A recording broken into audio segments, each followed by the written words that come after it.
ہوتا بادشاہ کو. سلطان یحییٰ عرب کے کچھ حصوں کا بادشاہ تھا, شوق بڑا تھا لوگوں کو کھلانے پلانے کا, بڑا شوقین تھا, بڑا بانٹتا تھا, اور کئی دفعہ معاذ اللہ اس پر فخر بھی کرتا تھا جو نہیں کرتا, تکبر سے بھی کہتا تھا بڑی جائیدادیں آؤ جس نے لینا ہے, تکبر بھی کرتا تھا معاذ اللہ جو نہیں کرنا چاہیے تھا. ایک دن جامع مسجد کے باہر کھڑے ہو کے نا بانٹنے لگا. کوئی فقیر آیا تو ایک مٹھی بھر کے اشرفیاں دے دی, کسی کو سونا دے دیا, کسی کو چاندی دے دی. ایک درویش بابا جی کونے میں بیٹھے ہوئے, اسی کسی دے کچھ بھی نہیں لگ دے, کوئی ضرورت نہیں, کونے میں بیٹھے. آپ یقین کریں, آپ تھوڑا سا رخ ادھر کریں, دنیا پیچھے پیچھے ہو جاتی ہے.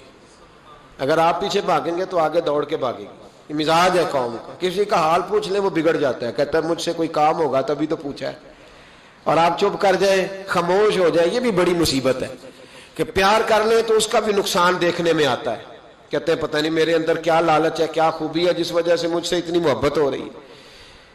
وہ بابا جی کونے میں توجہ ہی نہیں کی. جب توجہ نہ کی تو سلطان کی توجہ خود بخود ہو گئی.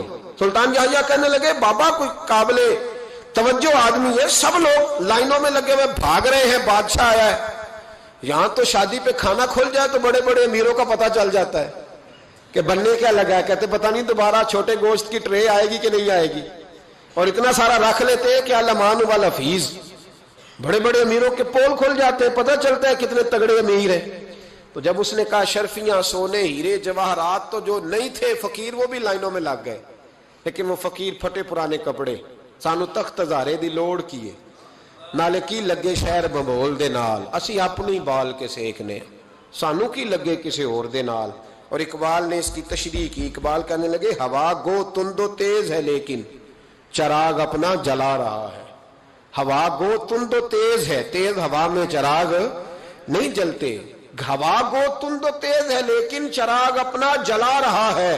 وہ مرد درویش حق نے جس کو عطا کیے ہیں انداز خوش روانہ, فرماتے ہیں جسے اللہ نے بے نیازی دے دی, لالچ سے دور کر لیا, وہ کسی کی پرواہ, وہ اپنا چراغ جلاتا ہے. اپنی مٹی پہ چلنے کا سلیقہ سیکھو, سنگ مرمر پہ چلو گے تو پھسل جاؤ گے. وہ بابا بیٹھا ہے تو بادشاہ کہنے لگا اسے بھی بلاؤ. بابے کو بلایا, کہنے لگا تجھے کچھ نہیں چاہیے؟ بابا کہنے لگا چاہیے تو بڑا کچھ, پر تجھ سے نہیں چاہیے. کہا کس سے چاہیے؟ فرمایا اس سے چاہیے جو دے کے حساب نہیں پوچھتا, بغیر حساب دیتا ہے, اس سے چاہیے. کہنے لگا نہیں, دروازہ کھلا ہے, تو بھی لے لے. بابا کہنے لگا میں لے تو لوں پر تو دے کچھ نہیں نہ سکتا. بادشاہ کو غصہ آیا, اکڑ تھی, تکبر تھا. کہنے لگا تو کیوں نہیں میں دے سکتا, تو سوال کر. تو بابے نے ساتھ والے فقیر سے لکڑی کا کالا پیالہ پکڑا, ہوتے نا فقیروں کے پاس مانگ, لکڑی کا کالا پیالہ, تو کہا لو دے دو کچھ. اس نے فوری طور پر سونے کی اشرفیاں مٹھی بھری اور لکڑی کے پیالے میں ڈالی. اب جب پیالے میں ڈالی تو کڑ کڑ کی آواز تو آئی, پر پتہ نہیں وہ کدھر گئی ساری اشرفیاں.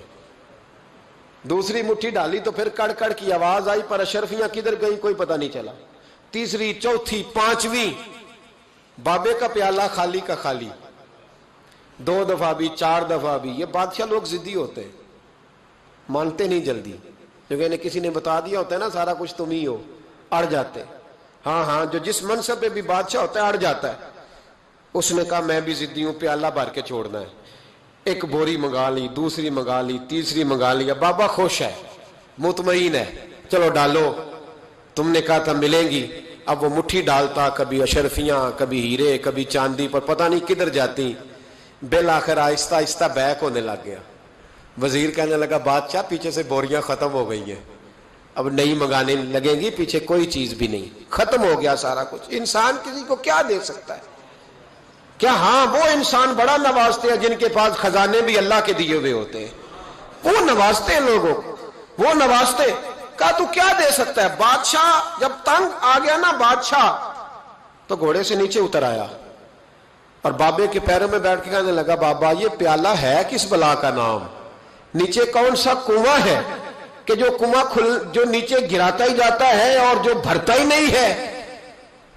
تو اب بادشاہ کا ہاتھ رکا تو بابے نے پیالہ چھوڑ دیا اور بڑا قیمتی لبا کہنے لگا بادشاہ یہ انسانی خواہشات کا پیالہ ہے, یہ انسان کی خواہشوں کا پیالہ ہے, یہ لالچ کا پیالہ ہے, یہ کبھی بھر سکتا. انسان کبھی کہتا ہے یا اللہ اپنا مکان دے دے بڑا راضی ہوں, اسے اپنا مل جاتا ہے، پھر کہتا ہے نہیں سوسائٹی میں ہونا چاہیے، پھر سوسائٹی میں اللہ دیتا ہے تو کہتا ہے 5 مرلے کا چھوٹا ہے، اس کے نفس کا پیالہ کبھی بھرتا؟ نبی پاک علیہ السلام نے فرمایا تھا اس خواہش کے پیچھے نہ لگنا جو تمہیں نئی خواہش میں ڈال دے۔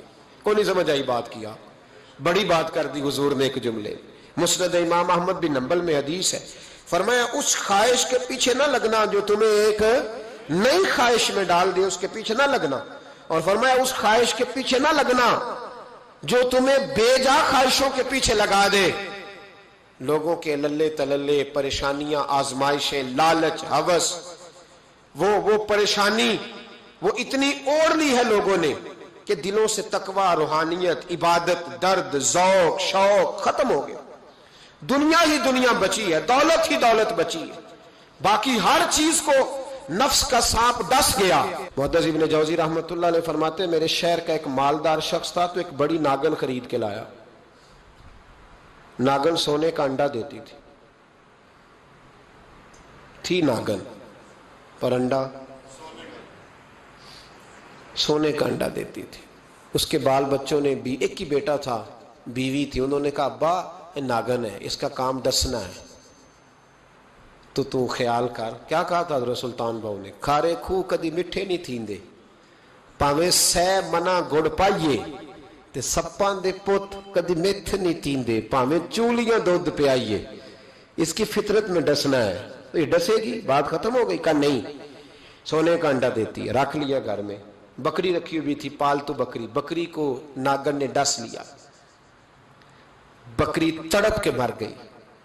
بیوی اور بیٹا کہنے لگے خیال کر، بکری کو ڈس لیا نا اس نے کہا بکری کتنے کی؟ کہا 6 دینار کی۔ سونے کا انڈا کتنے کا؟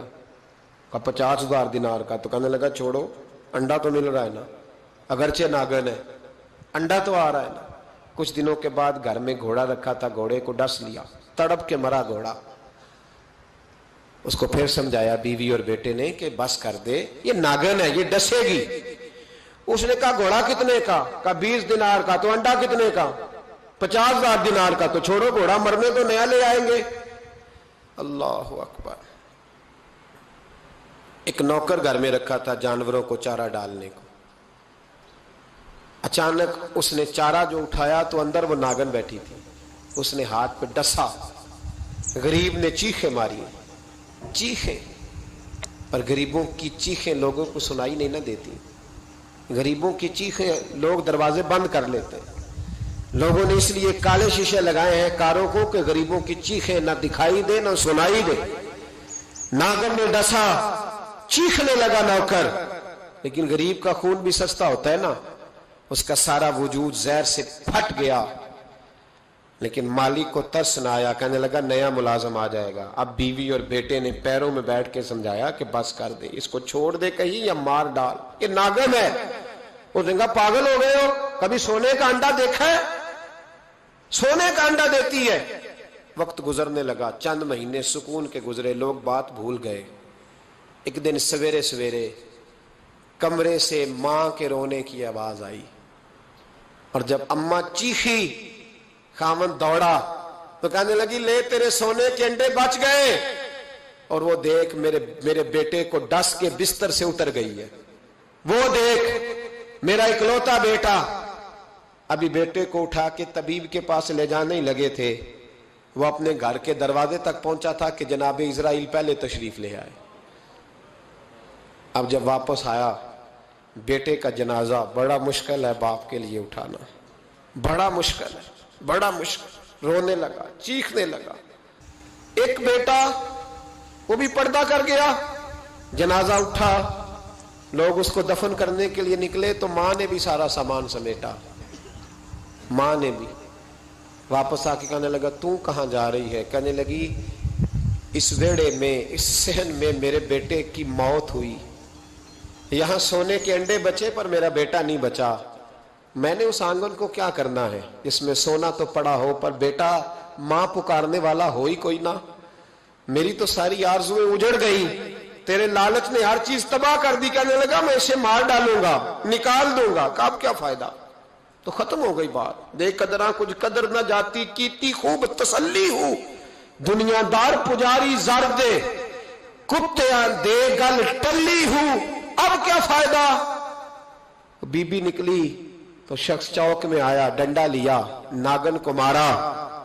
اور ابن جوزی فرماتے ہیں وہ پاگلوں کی زندگی بسر کرتا تھا, اس کے دائیں بائیں سونے کے انڈوں کا ڈھیر لگا ہوتا تھا. وہ لوگوں کو کہا کرتا تھا میرے جیسے لالچی نہ بننا, میرے پاس نہ بیوی بچی, نہ بچے بچے, نہ گھر بچا, نہ کوئی وفادار بچا, ہاں میرے پاس دولت بچ گئی.